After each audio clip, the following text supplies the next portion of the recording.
Hello, আসসালামু আলাইকুম বন্ধুরা, সবাই কেমন আছো? শুরু করতে যাচ্ছি জামাল স্টার ট্রাভেল ব্লগ। আমরা যাচ্ছি ঢাকা টু কলকাতা। সকাল ভোর 5টা বাজে এখন। আমরা এখন যাব আরামবাগ। পৌঁছে গেলাম আমাদের আরামবাগ গ্রিন লাইন পরিবহন কাউন্টারের সামনে। তো এখন আমরা বাসের জন্য ওয়েট করব। আমাদের বাস ছাড়বে 7:30 বাজে। তো এই প্রথম ঢাকা থেকে কলকাতা বাসে করে যাচ্ছি, তাই সরাসরি চলে আসলাম ঢাকা আরামবাগ। আজ আমরা যাব গ্রিন লাইনে করে বেনাপোল। এছাড়াও এখানে অন্যান্য বাসও আপনারা পাবেন। বেনাপোল অ্যাভেলেবেল বাস আপনারা পেয়ে যাবেন। মূলত ভিডিওটির উদ্দেশ্য হচ্ছে আপনারা কিভাবে কম খরচে কলকাতা যাবেন সেই ইনফরমেশনটা দেওয়ার চেষ্টা করব। বাসে যাওয়ার আরেকটি উদ্দেশ্য হচ্ছে পদ্মা সেতুটা আমার বউর অনেক দিন থেকে শখ দেখার, যেহেতু বাস থেকে পদ্মা সেতুর ভিউটা অনেক সুন্দর লাগে। তাই চিন্তা করলাম যে বাসে করে বেনাপোল পৌঁছাবো ইনশাল্লাহ। শীতের সকাল, অনেক আগে আগে চলে আসছি, তাই বাসের জন্য একটু বেশি লেট হচ্ছে। আমার ছেলেটা অনেক তাড়াহুড়া করতেছে, তো ওকে নিয়ে একটু হাঁটাহাঁটি করলাম। সকাল সকাল খুবই ভালো লাগতেছে, তবে আমাদের বাসটা চলে আসছে অলরেডি। এখন বাজে 7:15।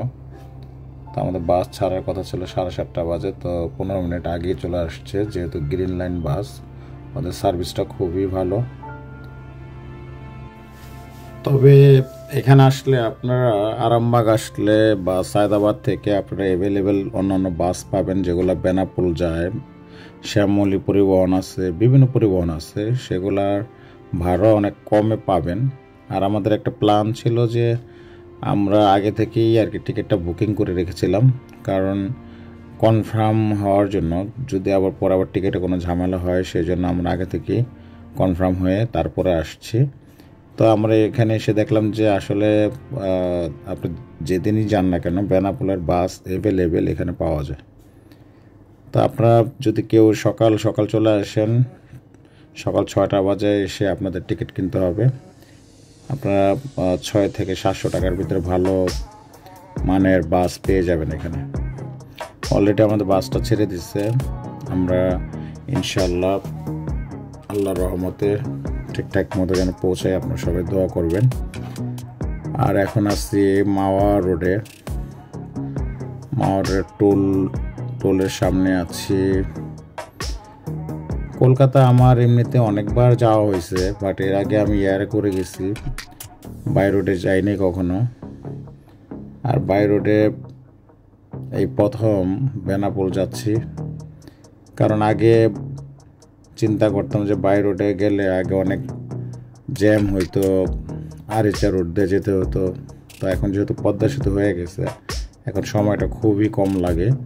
ঢাকা থেকে আপনার সর্বোচ্চ 4 ঘন্টার ভিতরে আপনি পৌঁছে যাবেন বেনাপোল, যেটা আপনার আগে 4 ঘন্টা শুধু আরিচা ঘাটেই পড়ে থাকতে হতো। তা এখন আর সেটা নেই। পদ্মা সেতু হওয়ার কারণে মানুষ অনেক সুযোগ সুবিধা হয়ে গেছে, খুব সহজেই বেনাপোল পৌঁছানো যায়। তো যাই হোক, এখন আমরা মাওয়া দিয়ে সোজা নদীর উপর দিয়ে যাচ্ছি। আর সকাল সকাল ঠান্ডার ওয়েদার, ঠান্ডা আর শীতের যে একটা আভাস, সেটা ভাল লাগতেছে। আর বাইরের ভিউটাও খুব সুন্দর লাগতেছে। আসলে আপনার যত যানবাহনেই আমরা চড়ি না কেন, এয়ারের চাইতে বাসে জার্নিটা খুবই মজা লাগে। সেটা হচ্ছে যে আপনি ভিউ দেখতে দেখতে আপনি যেতে পারবেন, যেটা আপনি এয়ারে করে কোথাও গেলে সেই ভিউটা আপনি দেখতে পাবেন না।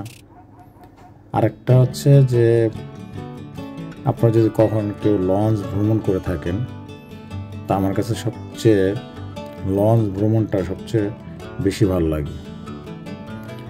তো যাই হোক, আল্লাহ পাক সব কিছুতে উঠাইছে, সব কিছুতে চড়ছি। তো বাসে আগেই তো বললাম যে বাসে বেনাপোল যাওয়ার উদ্দেশ্য হচ্ছে যে কত খরচ হয়, কম খরচে কিভাবে যাওয়া যায় কলকাতা পর্যন্ত, সেটা আজকে দেখব। অলরেডি পদ্মা সেতুর উপরে উঠে গেছি আমরা, মনে হয় সাদা ধুধু দেখা যাচ্ছে পদ্মা সেতু। পদ্মা সেতুর ভিউটাও সেই লাগতেছে। আমরা কখনো ভাবি নাই যে এরকম একটা ব্রিজ হবে পদ্মার উপর দিয়ে। তো পদ্মা সেতু দেখতে যাচ্ছি, খুবই ভালো লাগতেছে। এটি এয়ারে করে গেলে হয়তো বা এই ভাগ্যটা হতো না আমাদের। আর নর্মালি এমনিতে পদ্মা সেতুতে আমাদের এর আগে কখনো আসা হয়নি, তাই পদ্মা সেতুটা খুবই ভালো লাগতেছে।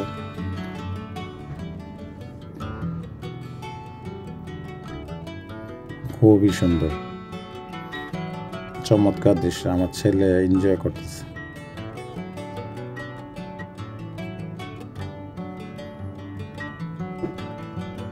বাস থেকে যে বাইরের ভিউটা দেখা যায়, দেখার সৌন্দর্যটা যে কত ভাল লাগে, সেটা বাসে করে না গেলে আপনি বুঝতে পারবেন না। আর কুয়াশার কারণে ক্লিয়ার দেখা যাচ্ছে না কোনো কিছু।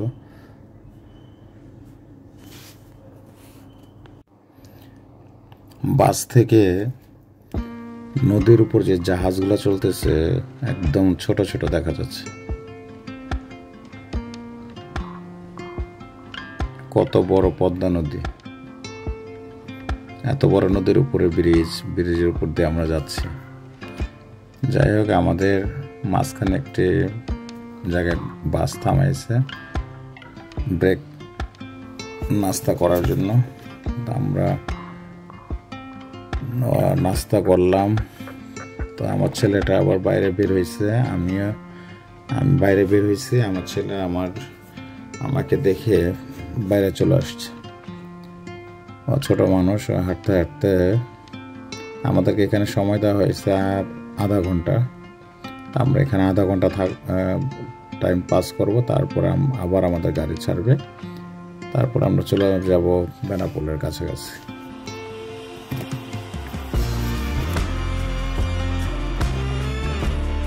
এই তো আমার বাবা চলে আসছে। অনেক দুষ্টুমি নিয়ে থাকে সারাদিন, সারাক্ষণ দুষ্টুমি।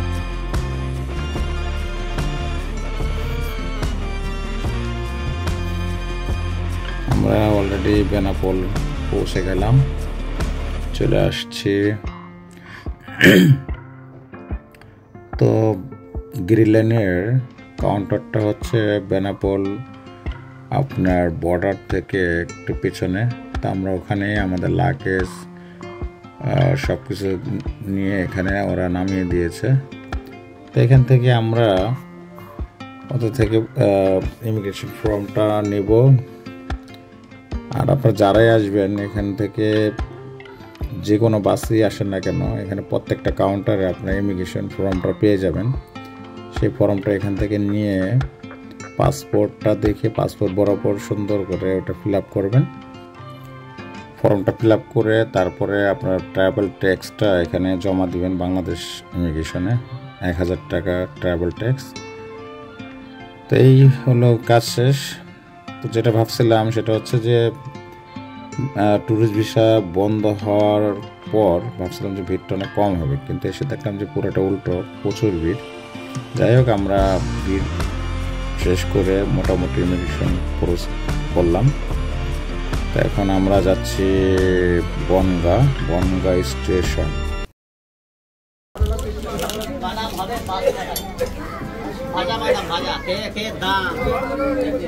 কত করে বাদাম?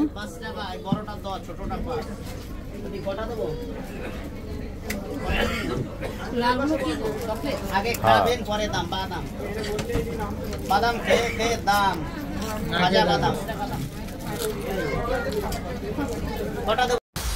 তো বেনাপোল থেকে বনগাঁ আসতে আমাদের ভাড়া লাগছে জনপ্রতি 50 টাকা করে। আর এখান থেকে আমাদের ট্রেনের সময় লাগবে শিয়ালদা পৌঁছতে 2 ঘন্টা আর 15 টাকার টিকিট। আমরা অলরেডি শিয়ালদা পৌঁছে গেলাম। তো শিয়ালদা পৌঁছে গেলাম, এখন আমরা আমাদের হোটেলে যাব। তো হোটেলে গিয়ে আপনাদের আমরা একটু রেস্ট করব, তারপরে যেখানে যাই সেখানকার ভিডিওগুলো করব। তো সে পর্যন্ত আপনারা ভালো থাকবেন। আল্লাহ হাফেজ।